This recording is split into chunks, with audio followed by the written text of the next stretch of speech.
Hello student, welcome back in my lecture. I just want to say that stay at home, stay safe and keep learning at home.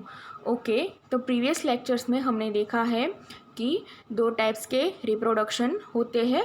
उसमें से पहला है asexual और दूसरा है sexual. थोड़ी सी information मैं आपको दे देती हूँ।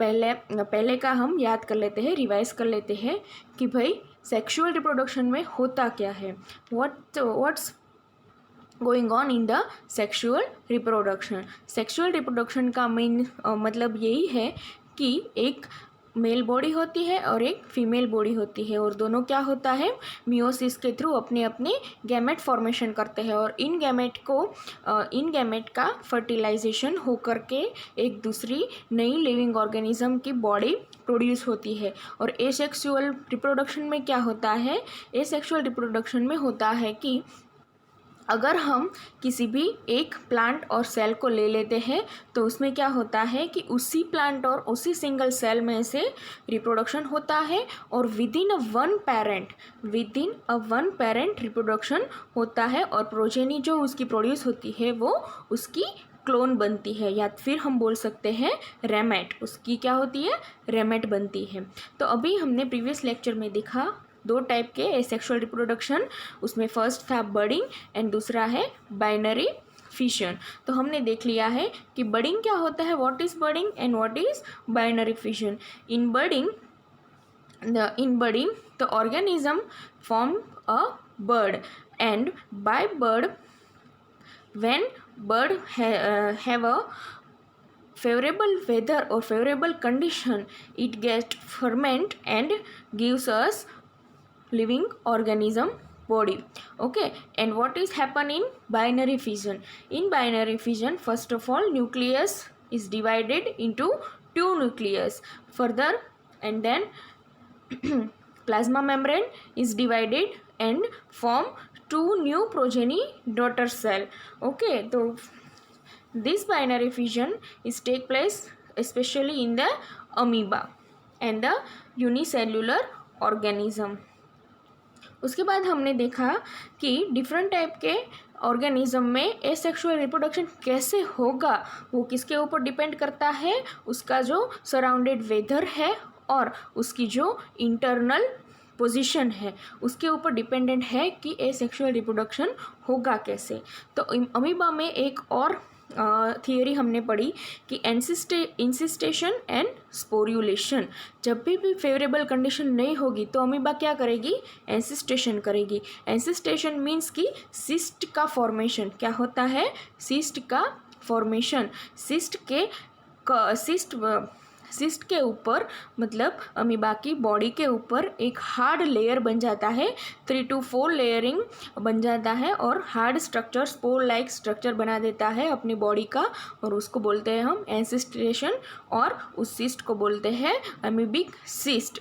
अब क्या होगा कि जब भी कभी फेवरेबल कंडीशन होगी तो उसका क्या होगा, सिस्ट में से स्पोर्युलेशन होगा। सिस्ट में से क्या होगा, स्पोर्युलेशन। स्टूडेंट यहाँ पर देखिए, जब भी सिस्ट बनेगा ना तो उसका क्या होगा, प्लाज्मा और साइटोप्लाज्मा जो है वो कोलैप्स हो जाएगा। उसके बाद क्या होगा, इसका डीएनए जो होता है वो अपनी क्लोन्स बनाएगा। तो इसमें क्या होगा, बहुत सारे न्यूक्लियसिस होंगे, more than 1 nucleus present in the cyst. And when any favourable condition is given this cyst, तो क्या होगा, सिस्ट का स्पोर्युलेशन होगा, सिस्ट रप्चर होगा। क्या होगा, सिस्ट रप्चर करेगा और इस रप्चर्ड सिस्ट में से बहुत सारे अमीबिक न्यूक्लियस और अमीबिक बॉडी वो प्रोड्यूस होगी और many small spores release and form new amoebic progeny. और वो क्या करेगी, एक न्यूक्लियस या फिर एक अमीबिक बॉडी दूसरी अमीबिक प्रोजेनी को मैच्योर होगा और फिर दो क्या बन जाएगा, दूसरा अमीबा का बॉडी बन जाएगा। तो इस तरह से सिस्ट बनता है। सिस्ट में से जब भी फेवरेबल कंडीशन आएगी तो स्पोर्युलेशन के थ्रू वापस अमीबा बन जाता है। और अभी वो मैच्योर अमीबा का क्या होता है, फिर से अगर अनफेवरेबल कंडीशन आई तो वो सिस्ट में कन्वर्टेबल होने की कैपेसिटी रखता है। अभी हम क्या देखेंगे कि types of asexual reproductive structures. Asexual reproduction तो होता है, लेकिन डिफरेंट स्ट्रक्चर के थ्रू होता है डिफरेंट ऑर्गेनिज्म में। तो पहला स्ट्रक्चर हम देखेंगे जूस्पोर। क्या देखेंगे हम? जूस्पोर। ये जूस्पोर लाइक स्ट्रक्चर किस में होता है? तो कि भाई ये होता है क्लैमिडोमोनास में। किसमें होता है? क्लैमिडोमोनास नामक एक फंजाई है। क्या है?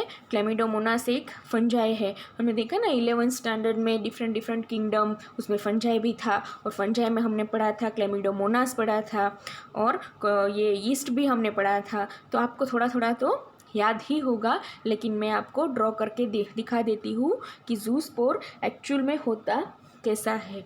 तो जूस्पोर में क्या होगा? ये एक सैक लाइक स्ट्रक्चर होगा। इस तरह से सैक लाइक स्ट्रक्चर होगा, और इसमें क्या होगा? ये जो सैक लाइक स्ट्रक्चर है उसमें ये इसको बोलते हैं जू स्पोर। स्मॉल जू स्पोर हो गए, एंड ईच एंड एवरी जू स्पोर्स आर एक्टिवली मोटाइल। इसकी क्या होगी? फ्लैजेला होगी। तो फ्लैजेला के थ्रू ये क्या करेगा? ये मोटिलिटी कर सकता है।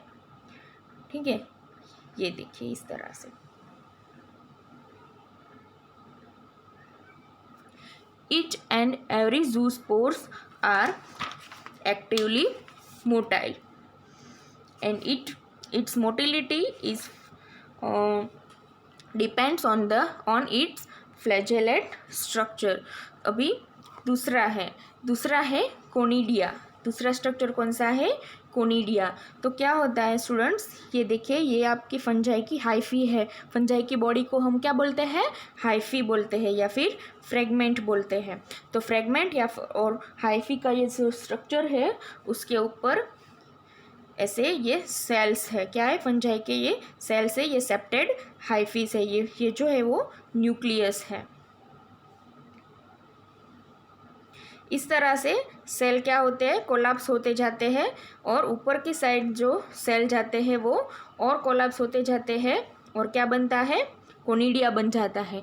ये ऊपर का जो पार्ट है, इतना पोर्शन, वो क्या बन जाता है? कोनिडिया बन जाता है। और ये कोनिडिया किसके ऊपर रहता है? ये कोनिडियो 4 के ऊपर। किसके ऊपर रहता है? कोनिडियो 4 के ऊपर। ओके, और ये सपोर्टिंग स्ट्रक्चर है फंजाई की हाइफी का। और ये कोनिडियो 4 है। ये कोनिडियो 4 आगे जाके बनाता है कोनिडिया। देखिए, यहाँ हम डिफरेंट देख ही सकते हैं कि ये जो जूस्पोर है वो कैसे है? मोटाइल है, and this is the conidia is non motile. ये जो है वो गिरेगी यहाँ से सॉइल पे, और अगर सॉइल पे उसको क्या मिलेगा? फेवरेबल कंडीशन मिलेगी, अच्छा वेदर मिलेगा, अच्छी मॉइस्ट मिलेगी, एयर मिलेगी, तो ये क्या होगा? फर्मेंट होगा और फर्दर न्यू बॉडी बनाएगा, न्यू हाइफी। और उसको हम क्या कहते हैं? फंजाई की बॉडी को माइसेलियम। तो क्या बनाएगा? माइसेलियम बनाएगा। और ये जो है जूस्पोर वो क्या है? मोटाइल है। वो अगर गिरता भी है और मोटाइल है तो क्या होगा? उड़ के भी जा सकता है, और मोटाइल है तो किसी भी स्ट्रक्चर के थ्रू ये पास आउट भी हो सकता है। तो ये और ये कोनिडिया, इसमें डिफरेंट इतना ही है कि ये मोटाइल है और कोनिडिया कैसा है? नॉन मोटाइल है। लेकिन इन दोनों की कैपेसिटी है कि अगर इनको फेवरेबल कंडीशन मिले तो ये क्या कर सकते हैं? फंजाई की न्यू माइसेलियम प्रोड्यूस करने की कैपेसिटी रखते हैं। बर्ड फॉर्मेशन इन हाइड्रा और प्लेनेरिया। हाइड्रा और प्लेनेरिया है एक ऑर्गेनिज्म का नेम है। उसमें क्या होता है? उसमें भी बर्ड फॉर्मेशन होती है।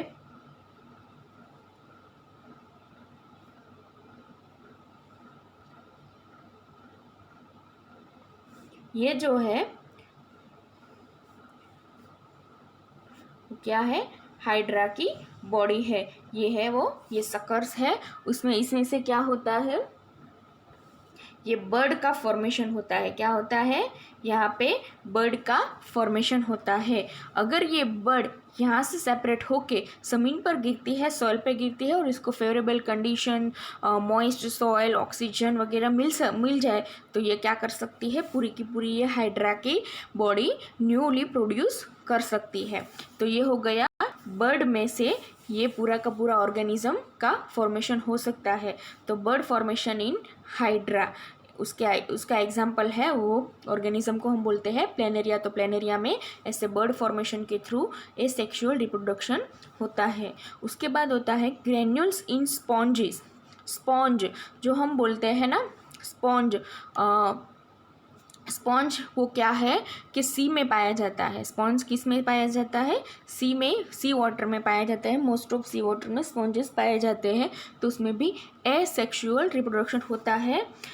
उसमें क्या होता है? स्पॉन्ज में आपको पता होगा कि पोरस स्ट्रक्चर है। स्पॉन्ज कैसा स्ट्रक्चर है? पोरस स्ट्रक्चर है। तो ये है आउटर लेयर और ये है उसकी इनर लेयर। तो इसमें क्या होता है? बहुत सारी ग्रेन्यूल्स इसमें फिल्डअप है।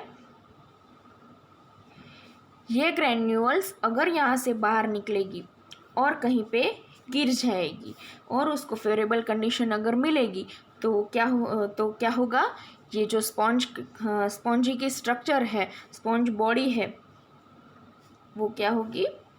रिप्रोड्यूस हो पाएगी with in the one small granules. Okay, तो ये हो गया ग्रेन्यूल्स से रिप्रोडक्शन किसका? स्पॉन्ज का।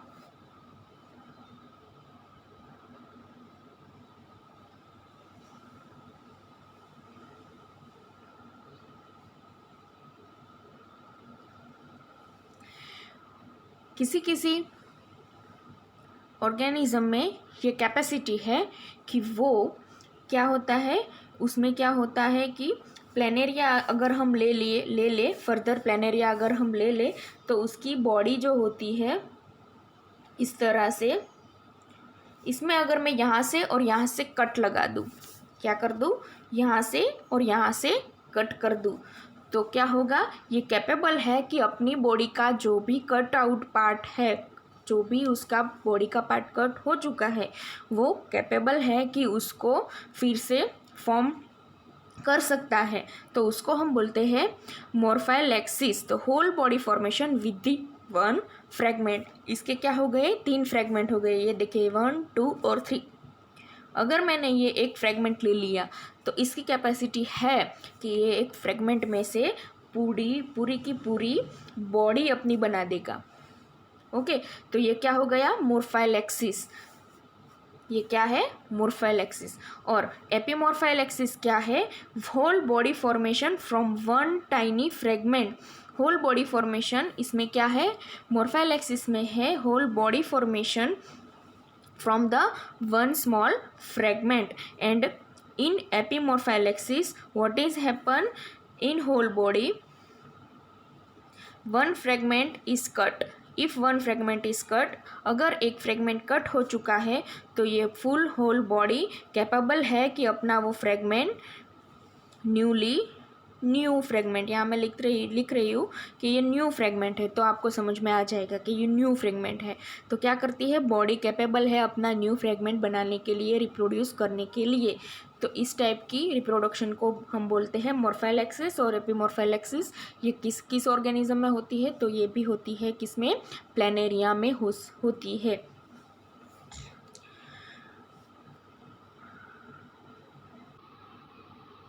उसके बाद हमें देखना है वेजिटेटिव प्रोपेगेशन प्रोपेगल्स इन ऑर्गेनिज्म, यानी कि वेजिटेटिव रिप्रोडक्शन।